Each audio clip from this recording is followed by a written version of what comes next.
It's time to step into the Coming Out Lounge, a cool, safe space to be true to your sexual self. With your host, Rick Clemens. Rick has helped hundreds of people come out of the closet, and now each week he's bringing you cool insights for loving and accepting yourself, boosting your self-confidence, and living a guilt-free, purpose-filled life on the other side of the closet doors. Cuddle up with yourself and get ready for heartwarming coming out stories, ideas for living authentically, and tips for being fully self-expressed. Now here's your host, Coming Out Coach Rick. Hey, Closet Busters, guess what time it is? Well, you actually know what time it is. It's that time to stop closet dwelling and to step out, step up, and step into living your powerful truth. And here we are. It's June, it's Pride Month, and I've been really thinking about the kind of guests I want to bring on that would help us all celebrate Pride and be who we really are meant to be. But one of the things that happens most often when we're coming out of the closet is these feelings of isolation, rejection, kind of that lack of love.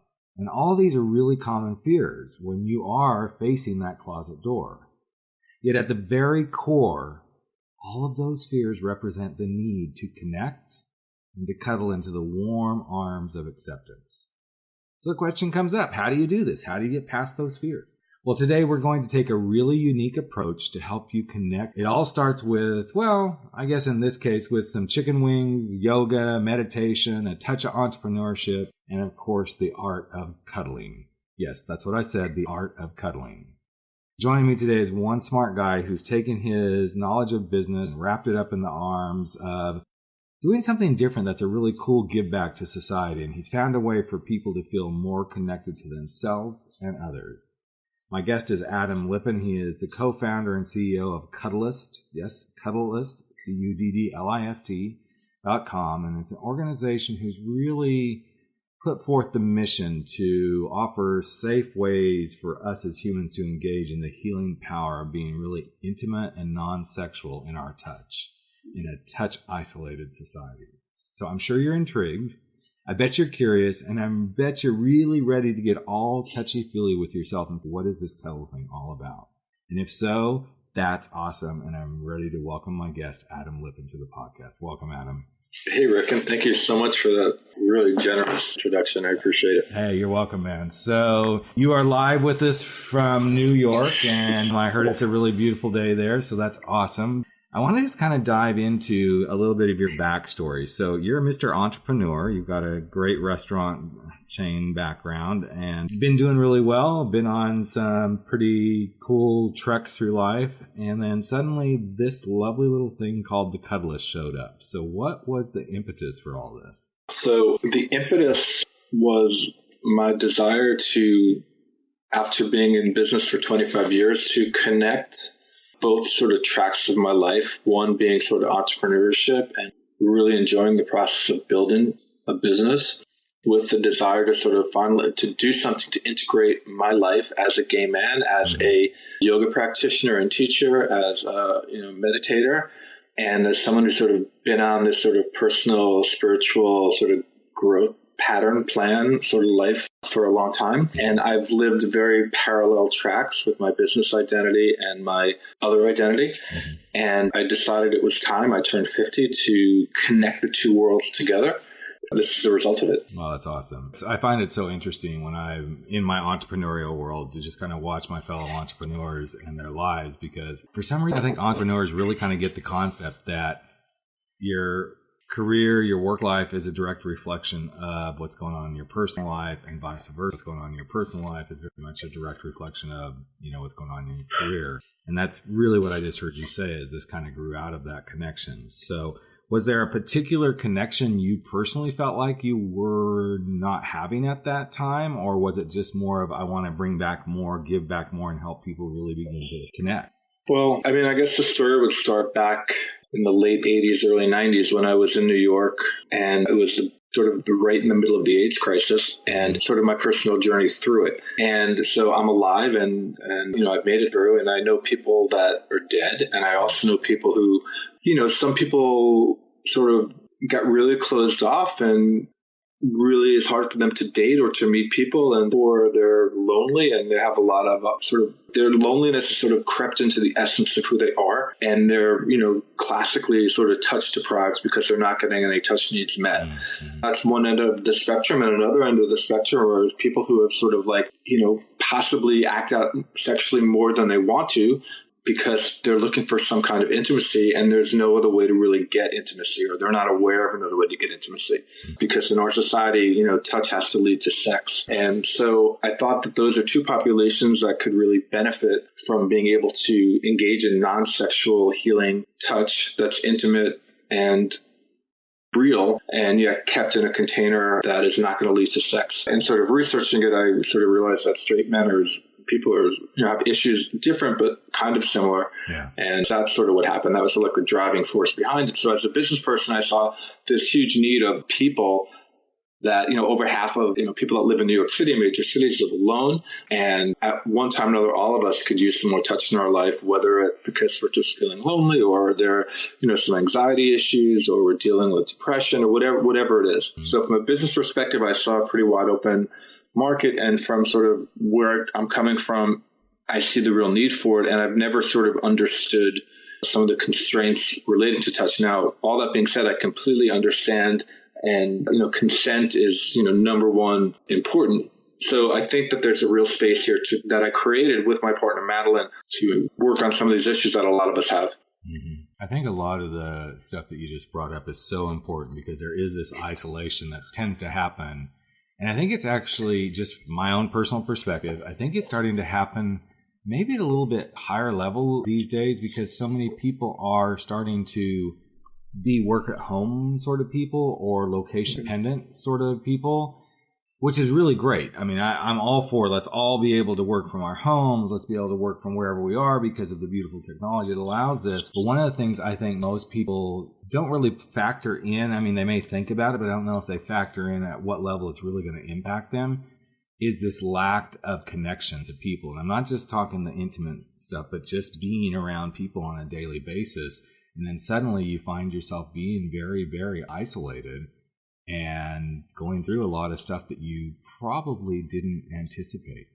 So are a lot of the people that show up, and we'll talk a little bit about these cuddled parties, but are the people that start to show up to this business, are they truly people that are saying, hey, I'm really lonely? Are they people who are like, I just need some connection to people? Where does a lot of the people come from that are showing up?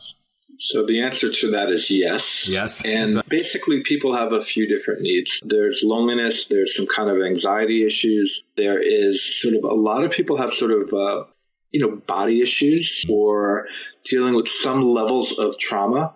And so different people show up for different reasons. Some people are traveling and they just want someone to cuddle with. It can be as sort of lighthearted as what's wrong with sort of having someone to hold you and to look at you and to you look at them and to sort of see them and to feel physical connection and to feel breath, someone's breath in your ear, and just in that beautiful sort of general thing. And then, but everyone's very different. Like some people, we have clients who have some physical disabilities perhaps, and the only touch they get is purposeful touch. Right. If you know what I mean. It's like it's someone doing something for them that they need done. Or there are people out there who've been out of a relationship for a very long time, or just want some touch in their life that don't get it. And they have, like I said earlier on, they don't have the opportunity to get it. There's nowhere to get it right now in our society, except in a romantic way or acting out sexually. And, Grindr and Scruff and all these various apps that gay men use.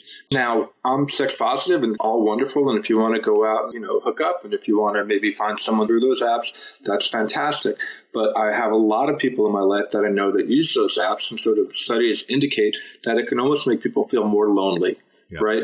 Because there's an emptiness, there's no connection, and there's nothing sort of worse than the feeling when it's over, and then there's can be a really weird, awkward sort of hyper loneliness that comes up. It becomes very draining. I think if people were being really honest with themselves, when they use the app, it becomes very draining because it's always about the next thing, the next hookup, the next that, whatever it may be.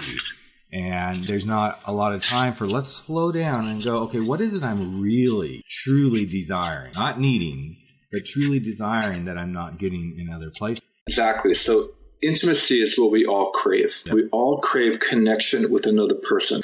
Now, if you're of the same gender and you're gay, bisexual, pansexual, and you have feelings for someone of the same gender, there's a special connection that you can feel in a physical sense. And that experience that you have in a physical sense can transcend words, right? Yep. So in a held, physically intimate space with no judgment. So you're in this bubble where judgment is sort of suspended. You're having someone that's going to be attuned to your needs, and they are sort of there for you, and they will see you, and they'll be present with you, and they'll experience physical intimacy with you in a safe way. If you're doing hookups, the expectations are so radically different, and you're sizing each other up, and there's judgment, and you're sort of in your head as you're going through the process. And, it's not bad, but it actually can take you away from true intimacy. Mm-hmm. And I think what you just brought up, the true intimacy piece, is very key. I think many of my clients, as I've worked with many clients coming out of the closet, most of them crave true intimacy. And it's this interesting dynamic I've noticed for people who have been married, maybe been in long-term relationships, even come into the gay world with children. There's this deeper desire to immediately come out and then go right back into a intimate, loving, caring, monogamous relationship, which, again, like you, I'm very sex positive. I'm very open-minded about all of this. But one of the things I really encourage my clients is give yourself some space and some breath to go redefine what intimacy now looks like for you as someone on the other side of the closet door. Even though many of the feelings will probably be similar, there's something different when it's with someone of the same sex, and you need to kind of figure that one out before you start diving back in. But that core thing is we all, as you said, desire acceptance, intimacy, want to be in that arms of the warm embrace, so to speak. But how do you guys decide who gets to come have these experiences? I mean, there's got to be a vetting process of some sort. Okay, so in terms of cuddlists, yes, to become a certified cuddler with cuddlists, you go through a great training program where we go through boundaries and we go through how to really be there for your client in a way that's healthy and non-sexual and really attuned to what their needs are and help them express what their desires are. Some of us don't know what our desires are. We're kind of shut off. And to be in a situation where you get to explore what you like and what you don't like in a safe way is pretty transformative and almost radical because, we're so pigeonholed even in ourselves as to what we like and what we don't like. And we get so micro-defined, and that's not really necessarily who we are. Maybe you nailed it on the head, but maybe your experience can shift. And I think one thing that's really incredible is people get aroused and people get attracted. It's human. You're lying next to someone in a physical space. Right. So what happens if you get aroused, right? What happens if you get an erection? What happens is, or my experience in a cuddle session, is that you allow yourself to feel it, you notice it, right? But it's almost like tantra. Like if you don't allow yourself to act on it, like you're not motivated by that, I'm feeling aroused, I must, or attracted, I must act on it and take it somewhere. You just sort of let it be, and you let that energy sort of dissipate into all parts of your body and sort of your spirit. That's where, in my opinion, a lot of healing power can take place.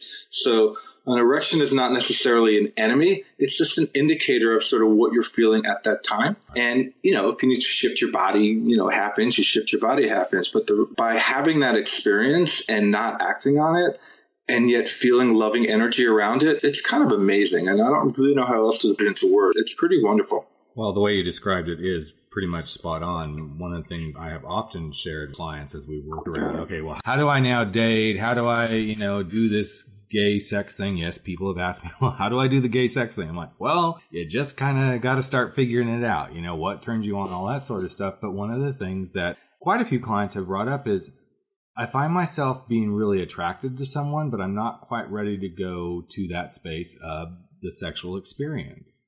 And I encourage them to go then be with the experience of being aroused, just simply being aroused. Doesn't mean you have to go do anything, doesn't mean you have to act upon it, but be in that experience of being fully aroused. And for me, that's part of my way of guiding them into the healing space of they've just come through or are coming through maybe a very ugly divorce and coming to terms with this is who they are as, gays or lesbians. And really understand their own sexual energy.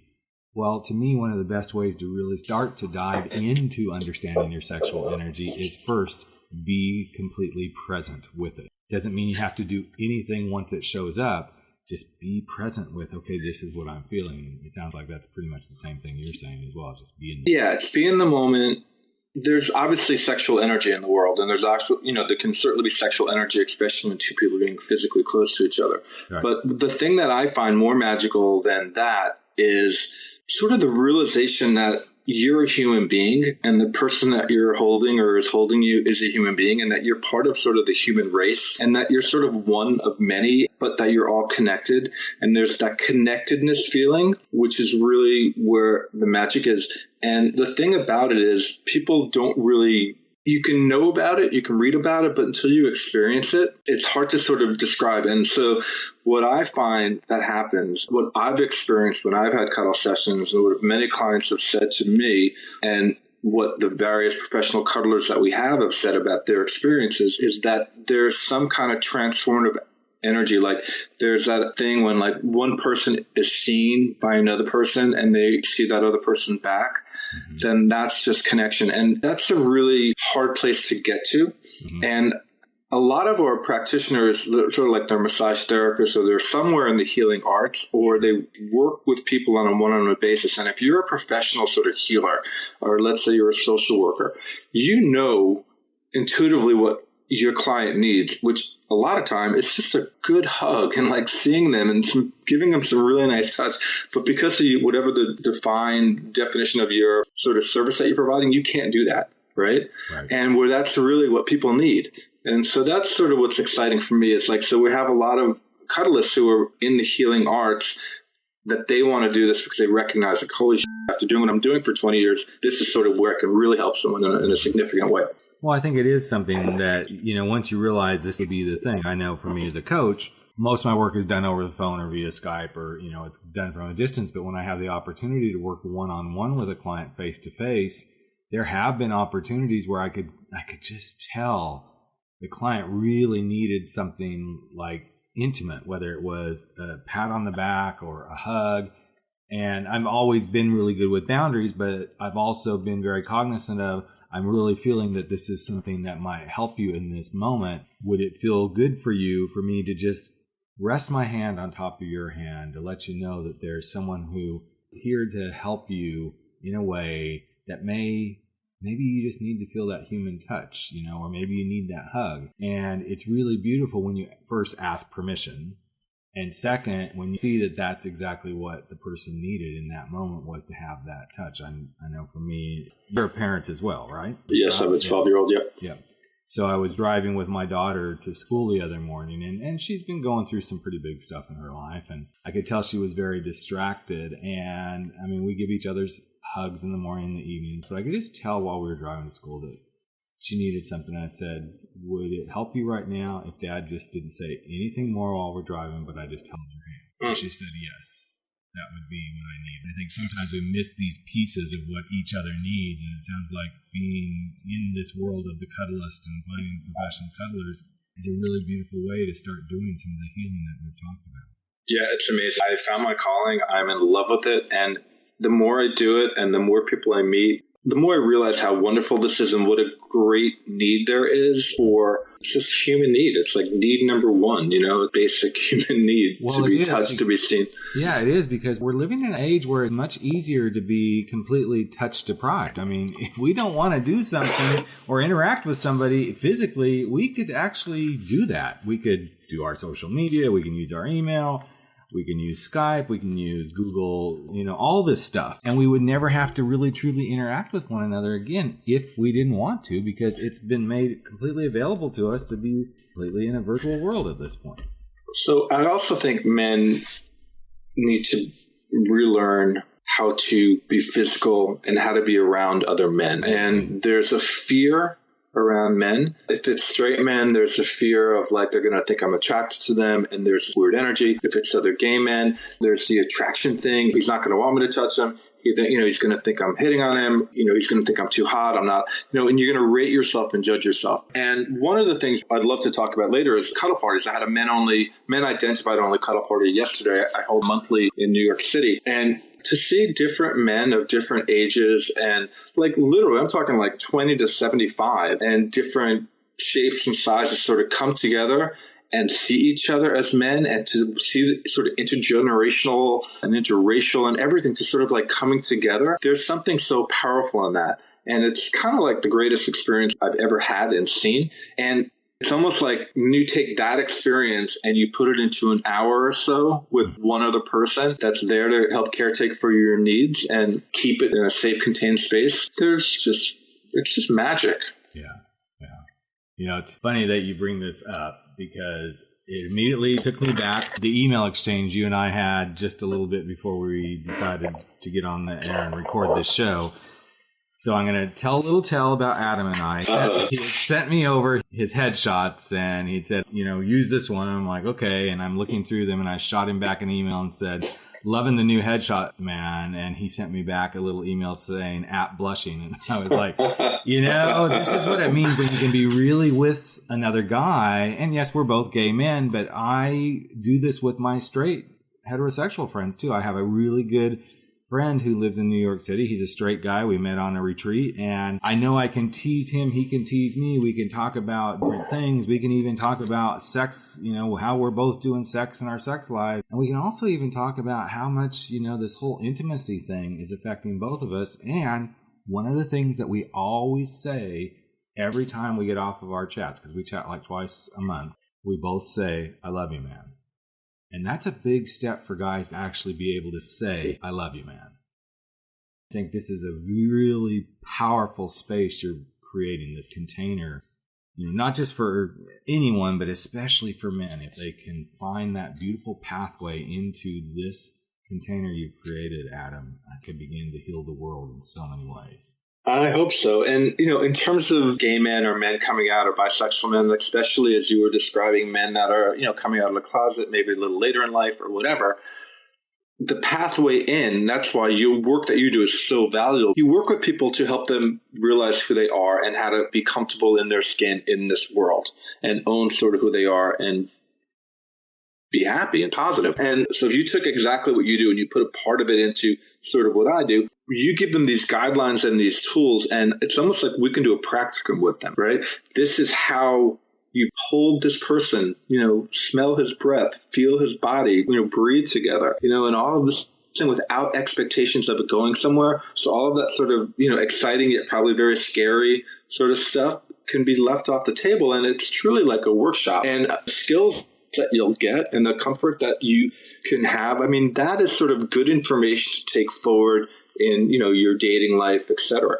Well, of course it is. And the thing is this is where we begin to do the connections. And one of the things that happens, I know if it happened for you, I know it happens for most of us as we come out of the closet, is we feel like we are losing so many connections as we go through that experience. Yet, for the most part, unless it's just a really crazy coming out, you hang on to some pretty good connections through that closet door. But there are those that you're going to lose, and our psyche and our mind's going to run away with our monkey mind saying, I'm going to lose everybody. But what a beautiful space to be able to step into and go, okay, now let's re-engineer, let's relearn how to do this connection space. In fact, our mutual friend Bob Schwinkler, who does the sex podcast, he's the one who connected us. And I remember the first time I met Bob was in Portland at World Domination Summit.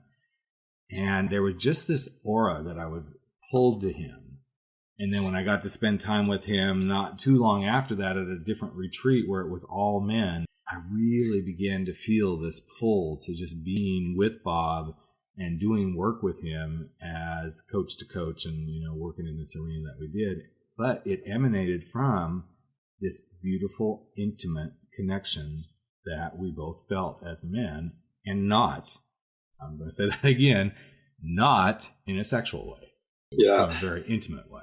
I think Bob is great. And I met him physically about 2 weeks ago, and I've spent a little bit of time with him in New York now. And yeah, his presence is just great. And Yeah, so we're going to try to get to it one more time before he leaves on the 17th. And he's actually holding a workshop in New York next Saturday. So as the cuddlist, what is one of the biggest challenges? Because I know you sent me a beautiful article that the Washington Post put out about how cuddlists can really teach us about touch. But what are some of the challenges you've found as you've tried to get this business off the ground? So challenges from a business perspective or business-wise or from people, flashback that you may be getting from people? So I love Lashback and I love hearing people's comments, but I would say the biggest challenge that we have is to let people know what this is and what it isn't. And when you live in a gay male culture that's so defined by sex and by, you know, what we look like and our age and sort of all those sort of like, you know, touch points, then to really get the message across of what we're doing.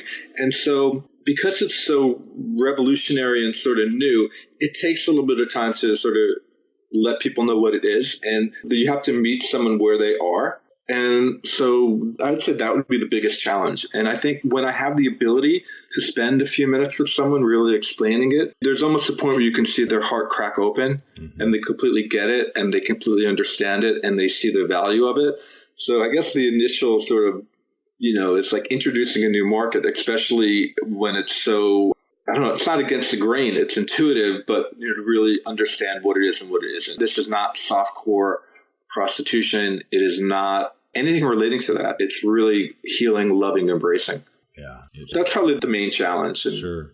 You know, it's interesting because I've done a couple of retreats with a guy years ago. I haven't done any recently, but he does these retreats called the Men's Inner Journey for gay men. And it's an experience opening you up and letting go of a lot of stuff. And one of the biggest moments in pretty much about halfway through the 3.5-day retreat is we put the guys through a particular very intense experience, and then as soon as they're done with that, and I'm talking intense from a physical perspective, I'm not talking like walking on wires and stuff, but you pretty much, everybody in the room is pretty much drenched in sweat by the time this thing's all said and done. And then we take them down to this beautiful space, a puppy pile. Puppy pile is pretty much you just pile on top of each other just like little puppies do at mama's nipples. You just lay down and you lay on top of one another. And this is a group of gay men that all come with their stuff, bring their stuff into this experience, all sizes, shapes, socioeconomic standings, all that stuff. And one of the most beautiful things is to watch these guys crawl into the center of this room and just embrace each other as brothers. And we have them stay in that space for like 20 minutes. We bring the energy back down to a very quiet space before we send them off into a very subtle afternoon of being with themselves. You know, it's, to me, this is what it's all about, is that kind of connection point, getting back to self and back to who you are with others. So, yeah, I agree. And so for me, when I meditate, there's a moment where I sort of crack open and like I feel connected to spirit, right?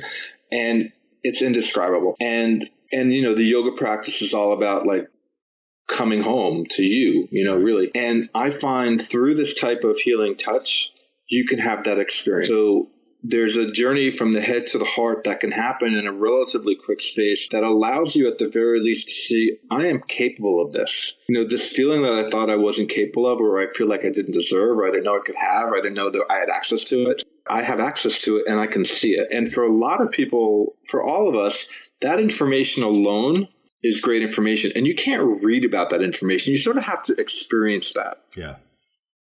That opening up is so powerful. It is one of the things that I truly encourage my clients to experience however they can experience. Because there's only, as you said, there's only so much words can do. There's only so much that reading can do. You kind of have to dive in and have the experience in order to really move to that next level of life. Yeah. I mean, you have something on your website and it says, you know, 2 big obstacles kept holding men back or people back. Yep. They're human and they often felt they weren't good enough. They were afraid of being different from everyone else, right? Yep. And earlier you state that we all want to live happy, successful lives and feel better.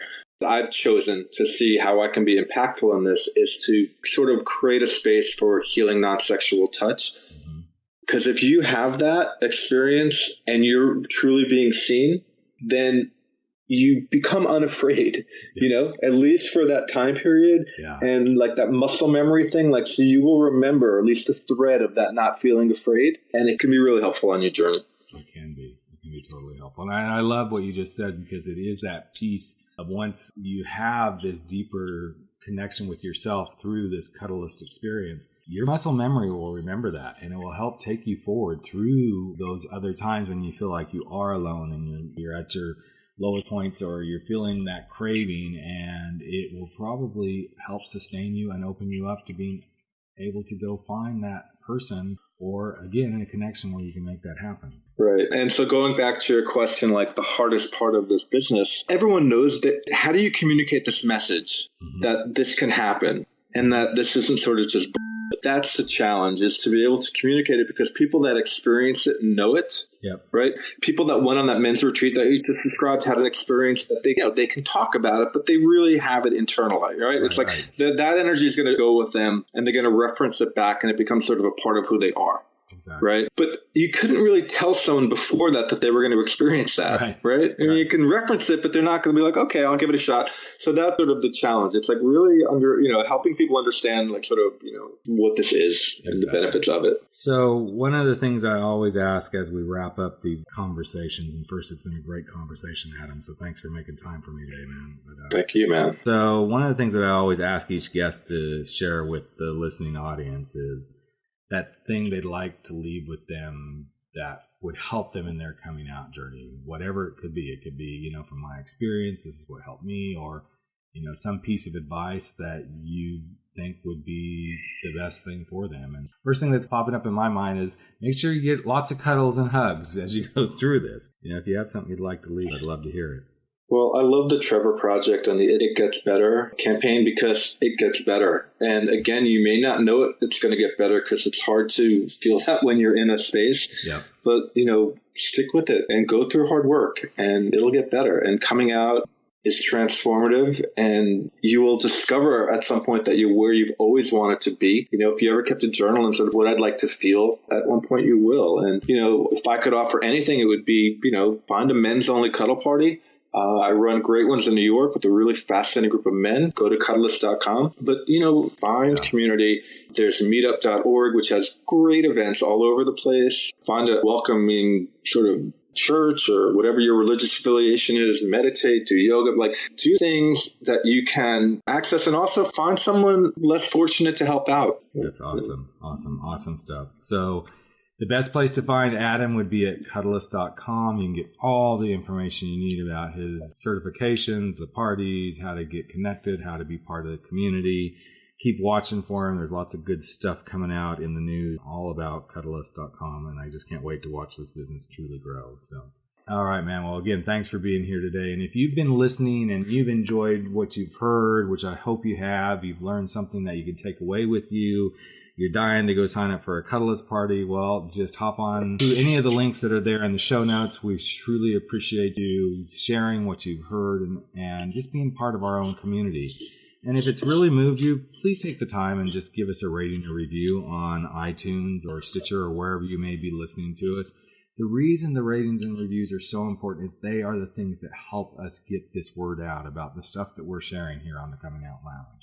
And if you're a little bird and you love to tweet, you can always tweet at handle of @rickclemens.com and the hashtag Coming Out Loud. And I think that's going to be it for this week. I'm going to wrap it up with just a little reminder. There's some great opportunities to interact with the Coming Out Lounge and the Coming Out Coach, doing work on your own or getting my book, Frankly, My Dear, I'm Gay.